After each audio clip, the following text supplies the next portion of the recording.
So, first and foremost, synthetic data is exactly what it sounds like. It's data that is being created outside of real life experiences in order to train AI models.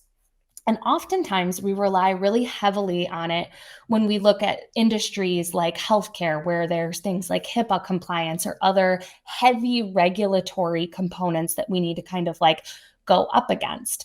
Oftentimes, people will also cite synthetic data as a way for us to potentially remove bias that might be in place in historical data. And then also, it's a cost saving metric. So, oftentimes, getting your hands on massive amounts of data can be pretty expensive.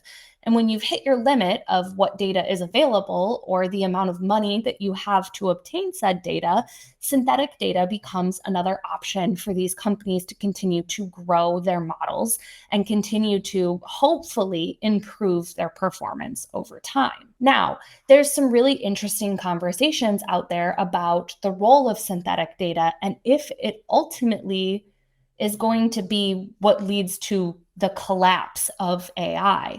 So, especially in the generative AI world, a lot of people will talk about the risks associated with generative AI as making it dumber. So, when the entire internet is filled with resources that are created by humans, and we use those human resources to train our AI model to predict the way that a human would respond or create in the patterns in which this model has been trained on people responding and people writing and people engaging in these dynamics with real live data, it's able to start to mimic the humans more and more.